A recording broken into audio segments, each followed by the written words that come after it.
경기 화성을 지역구에서 극적으로 당선된 개혁신당 이준석 대표가 개혁신당은 범여권이 아닌 선명한 야권이라며 지금 윤석열 정부가 하는 일들에 동의하지 않는다고 밝혔습니다. 이 대표는 오늘 SBS 라디오에 출연해 이같이 밝히며 이번에 해병대 최상병과 박정훈 대령에 관한 건도 당장 윤석열 대통령이 풀어내야 한다고 주장했습니다.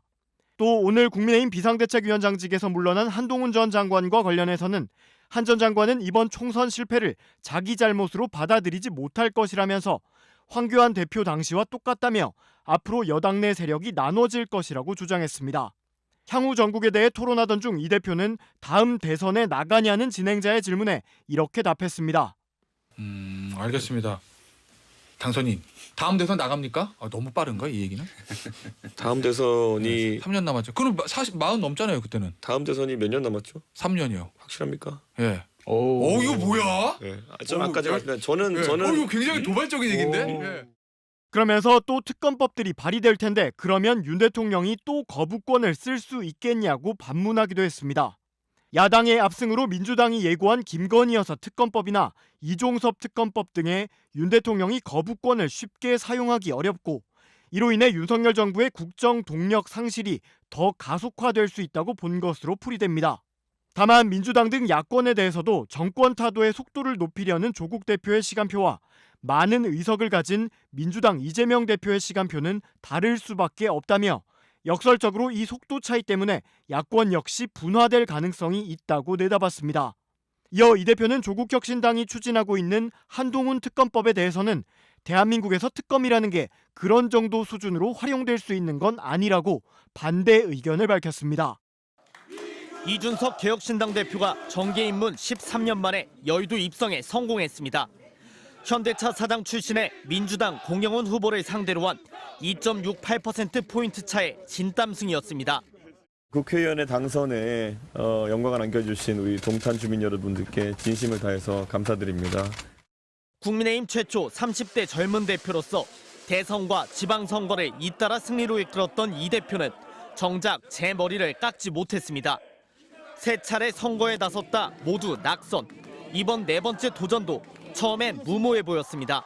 젊은 유권자들이 많은 지역구를 선택했지만 후보 등록 직후 일부 여론조사에선 공 후보의 절반에도 못 미치는 지지율에 머물렀습니다. 그러나 특유의 공격수 본능을 발휘해 선거전을 주도하기 시작했습니다. 제가 묻고 있는 걸 답해 주십시오. 그런데 성수동 재개발 구역에 자녀분 중에 또 다른 분이 혹시 주택을 보유한 게 있습니까 없습니까? 다시 묻습니다. 선거전 막판 48시간 무방 유세 등 높은 인지도를 앞세워 정권 심판에 대안임을 강조했습니다. 대표였던 사람이 왜 당을 옮겨가지고 이렇게 출마할 수밖에 없었을까라는 것에 대해서 윤석열 대통령께서 한번 곱씹어 보셨으면 하는 생각입니다.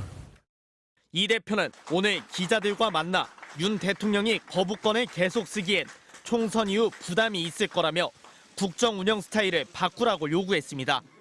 하지만 비례의석 2석을 늘려 3석을 확보하는 데 그친 개혁신당이 보수 성향의 유일 야당으로서 다른 범진보 야당들과 어떤 방식으로 연대할지 관심입니다.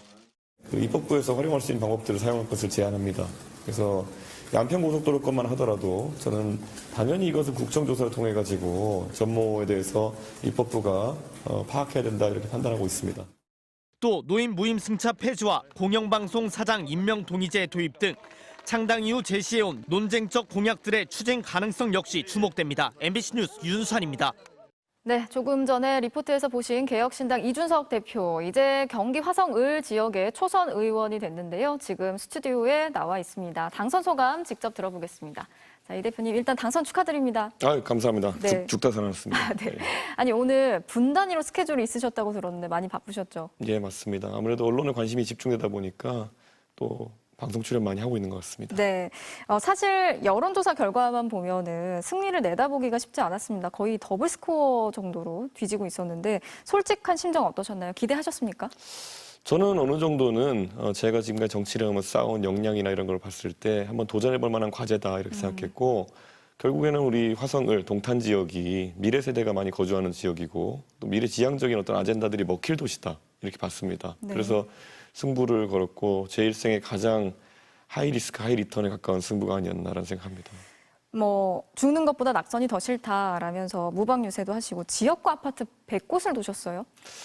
동탄이 이제 거의 100% 아파트 지역이라고 보시면 됩니다. 신도시이기 때문에. 그래서 100개의 단지가 저희 지역군에 있는데요. 하나하나 민원사항 파악하고 저희가 유권자들 만나서 그걸 저희가 파악해서 공약 영상으로 만들어서 100개를 올렸더니만은 주민분들이 이런 거 처음 본다라고 네. 하면서 각 영상별로 몇백 개씩, 뭐 1000개씩 조회수가 쌓이게 되고 그게 아주 강한 표심으로 드러난 것 같습니다. 선거 공보물도 자필로 쓰셨다면서요. 그렇죠. 저의 손글씨체로 이제 직접 이제 구성한 공보물인데 이런 겁니다. 사실 저 상계동에 있을 때 이런 걸 다 했습니다. 아, 예. 근데 그때는 떨어졌는데 네. 또 동탄에서는 더 진정성 있게 다가갔더니만은 네. 되더라고요. 아마 그 절박함이 유권자들에게도 닿았던 것 같습니다. 사실 이 개혁신당 전체적으로 보면요. 비례대표까지 해서 3석을 확보했습니다. 목표는 7석이었죠. 성적표 어떻게 받아들이시나요? 냉정하게 성공입니까? 실패입니까? 뭐 사람은 누구나 만족이라는 것을 쉽게 하긴 어렵다 생각합니다. 근데 저는 개인적으로 어떤 판단을 하냐면은 오늘 내가 어제보다 나았느냐, 내일이 오늘보다 나을 것이냐 이런 것들에 대한 고민을 하거든요. 근데 오늘 개혁신당이 만들어놓은 우리의 오늘은 분명히 예전까지 우리 모습보다 나은 모습이고 앞으로 더 나은 모습 만들 수 있다는 기대가 있기 때문에 저는 만족하고 더 이 길을 갈 수 있도록 정진하겠습니다. 말씀하신 것처럼 이제 앞으로가 중요할 것 같은데요. 이제 특검 정국이 시작될 것으로 보입니다. 이 대표님은 특검은 진실을 파헤치는 도구이지 정쟁의 도구가 되어서는 안 된다 이렇게 말씀을 하셨어요. 그럼 당장 최상병 사건이라든지 김건희 여사 관련 의혹에 대해서 어떻게 접근을 하실 계획이세요? 저는 최상병 건 특히 박정훈 대령에 대한 지금 처우에 대해 가지고는 당장 대통령께서 기소를 공소 취소를 해야 된다 이런 생각을 하고 있습니다. 이 재판이 이어지는 것 자체가 희화하고요.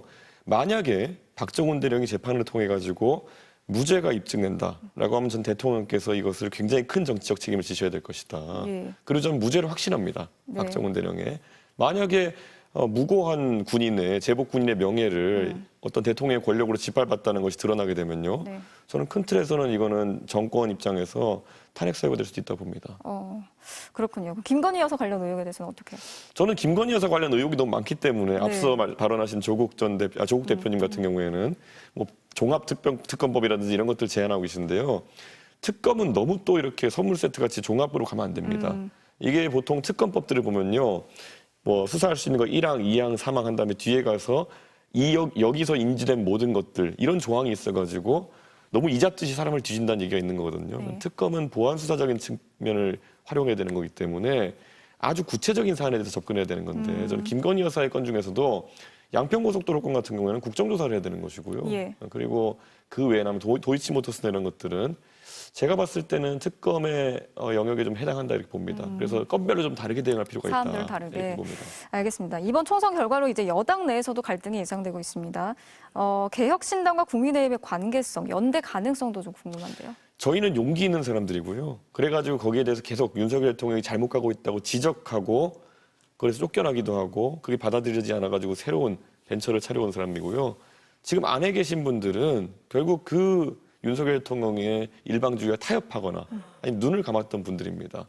지금 와서 그분들이 윤석열 대통령에 대해 가지고 어떤 지적을 한다든지 한동훈 위원장에 대해 사후적인 평가로 뭐 비판한다든지 해가지고 국민들에게 좋게 보지 않을 겁니다. 결과론적인 이야기로 네. 받아들이겠죠. 그럼 개혁신당은 국민의힘에게 무엇이다 이렇게 말씀해 주실 수 있는 게 예를 들면 뭐 새로운 대안이다. 방금 뭐 용기 있는 사람들이다 말씀하셨는데 저는 국민의힘에 있는 사람들 중에서 가장 용기 있는 사람들을 추려가지고 이제 국민들이 바라는 방향으로 가는 사람들이다. 저는 이렇게 예. 생각하거든요. 네. 국민의힘은 지금 이 사태가 벌어졌는데도 오늘 의외로 조용합니다. 예, 사실 지금 이 정도면 여당이 겪을 수 있는 거의 최대 참패 수준이거든요. 네. 역사적으로. 그런데 어느 누구도 이것이 어디서 기인된 잘못인지를 이야기 안 하고 있습니다. 자, 이번 총선을 계기로 이제 이준석 대표가 명실상부 대권주자 반열에 올랐다 이런 이야기가 나오고 있습니다. 저희가 여론조사를 할 때 차기 대권 후보들에 대한 지지도를 묻지 않습니까? 이제 앞으로 여기에 이 대표님 이름도 올려야 한다고 보시나요? 만약에 아니라면 언제 올려야 된다고 보시나요? 저는 대통령 후보가 된다는 것은 굉장한 국민들을 위한 준비가 되어 있어야지만 누릴 수 있는 영광이라고 생각합니다. 제가 정치적으로는 국내 정치에서 경험한 것들이 다소 많고 제 나이에 비해서 그렇지만은 저는 줄기차게 얘기하는 것이 외교나 아니면은 안보나 이런 것에 대해서 제 확고한 관점이라는 것이 들어서기 전까지는 예. 저는 그런 대통령 욕심내고 이러는 것이 국민들에 대한 예의가 아닐 것이다. 아, 그럼 아직은 아닙니까? 지금 윤석열 대통령 보면서 섣부르면 안 되겠다는 생각을 많이 합니다. 알겠습니다. 마지막으로 이제는 국회의원 이준석으로서 어떤 모습 또 어떤 정치 보여주실지 앞으로의 계획과 포부 한 말씀 듣고 마무리하겠습니다. 우리 국민들께서 보시면은 윤석열 정부의 폭주를 견제한 데 있어가지고 의석수가 많고 적음이 중요한 게 아닙니다. 민주당에 170명, 180명의 의원이 있었지만은 오히려 대정부 질의하고 그리고 또 상임위 활동하면서 한동훈 장관이나 이런 분들한테 먹잇감이 되는 경우도 있었어요. 그 철험에 이런 분들 괜히 이상한 질문하셔가지고 한동훈 장관 대단한 사람 만들어 놓고 저희 개혁신당은 비록 소수지만은 정말 검증된 인원들이 지금 참여하고 있기 때문에 저희가 아주 송곳 질의라는 걸 바탕으로 정권에 제대로 된 견제를 해낼 수 있는 선명한 야당이 되겠습니다. 네, 여기까지 듣겠습니다. 다시 한번 당선 축하드리고요. 자, 지금까지 경기 화성을 이준석 당선인 만나봤습니다.